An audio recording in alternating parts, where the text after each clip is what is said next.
Olá, participante e todos que nos acompanham. Eu sou a Rafaela Rodrigues e hoje eu estou acompanhada do Daniel Damasco. Nós fazemos parte da Gerência de Análise, Pesquisa e Planejamento da FUNPRESP. Estamos aqui para lhe trazer uma visão geral dos investimentos de janeiro de 2025. E começando pela nossa rentabilidade, no mês passado, a nossa carteira teve uma valorização de 1,01%, que ficou acima do nosso índice de referência e registrou 0,49%.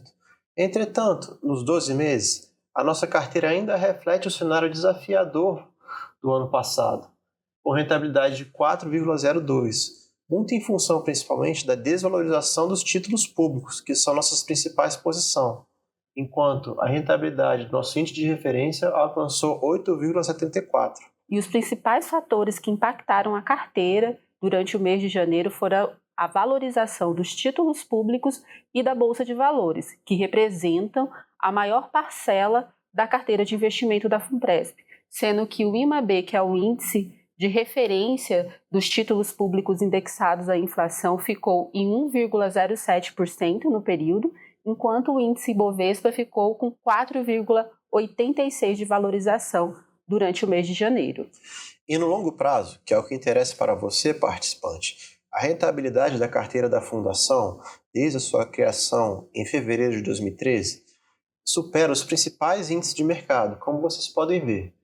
Supera o CDI, o Ibovespa, a poupança e fica muito próximo do índice de referência, que é o IPCA mais 4, atingindo, desde 2013, 210,11% de rentabilidade. E agora nós vamos falar sobre o cenário doméstico. Os últimos dados divulgados pelo IBGE demonstram uma desaceleração do setor do comércio, da indústria e dos serviços no final de 2024. A expectativa do mercado é que o PIB brasileiro registre um crescimento em 2024 entre 3,20% a 3,70%. Esse dado ele será confirmado no primeiro semestre de 2025. Para esse ano, as projeções do mercado é que o PIB ele tenha uma desaceleração fechando o ano em 2%. Outro fator importante da economia brasileira nesse período foi a taxa de desocupação, que registrou em 2024 um patamar historicamente baixo desde que a série começou a ser computada em 2012, refletindo um mercado de trabalho robusto. E além disso, os dados demonstram que o governo federal conseguiu atingir a meta do arcabouço fiscal, ficando dentro da margem de segurança, quando a gente desconsidera os gastos que houve em 2024 com a calamidade pública que ocorreu no Rio Grande do Sul e também com as situações climáticas. Outro aspecto importante para a gente analisar na economia brasileira é a inflação. Em janeiro, o índice de preços registrou alta de 0,16%, o menor valor na série histórica. Esse valor correspondeu à expectativa do mercado, mas ficou acima do valor que a gente projetou aqui na FUNPRESP. Esse valor baixo se deu principalmente em função do bônus de Itaipu, que diminuiu 55 pontos percentuais do grupo de habitação. Entretanto, mesmo a baixa nesse grupo não foi suficiente para conter a alta dos grupos de alimentação e bebidas, cuidados pessoais e transportes.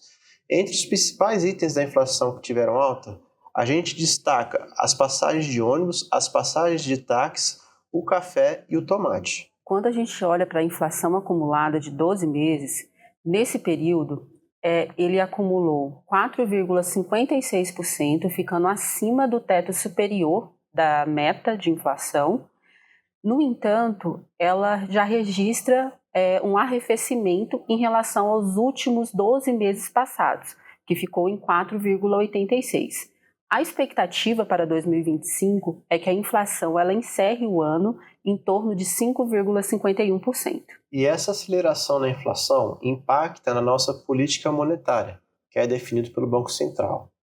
Em janeiro, em sua última reunião, o Copom, Comitê de Política Monetária, elevou a taxa básica de juros em 1%, que ficou um valor de 13,25%. E quando nós falamos sobre o cenário prospectivo da taxa de juros, a última projeção divulgada pelo Boletim Focus do Banco Central eles estão prevendo que a taxa de juros ela deve fechar o ano de 2025 em 15,25%.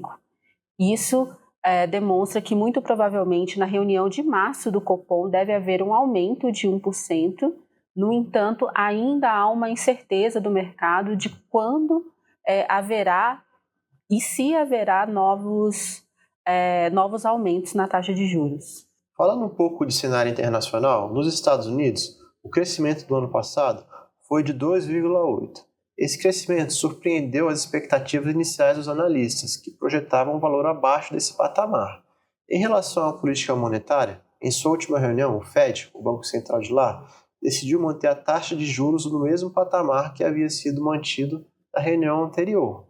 Isso fez com que os analistas não esperassem novos cortes na próxima reunião de março.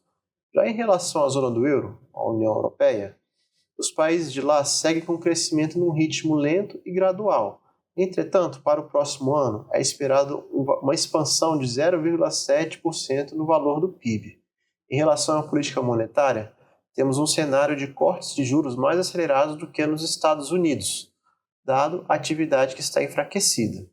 A China, por sua vez, divulgou um crescimento de 5%, que é exatamente o valor da meta oficial. Esse dado foi acima das expectativas dos analistas de mercado, que projetavam um crescimento em torno de 4,7%, 4,8%. O principal motor da economia chinesa nos últimos tempos tem sido o setor de alta tecnologia, que tem apresentado enorme expansão. Entretanto, a gente ainda constata uma crise no setor imobiliário, que gera certas dúvidas a respeito da atividade chinesa. E agora nós vamos falar sobre a estratégia de investimentos. Durante o mês de janeiro, as taxas dos títulos públicos indexados à inflação continuaram em patamares bastante interessantes e a estratégia foi direcionada para a compra desses títulos. Em relação às demais classes de ativos, apesar da desvalorização do dólar frente ao real, a Bolsa Americana está em patamares elevados, não demonstrando pontos claros para que a gente possa fazer investimentos nessa classe. Em relação à Bolsa Brasileira, nós fizemos investimentos em dezembro, houve uma boa valorização em janeiro, fechando assim uma janela para esse período para fazermos novos aportes. Nós continuamos monitorando esses e outros mercados a fim de que a gente encontre as melhores oportunidades. Muito bem, participante. Chegamos ao final de mais um Panorama. É sempre um prazer tê-lo conosco.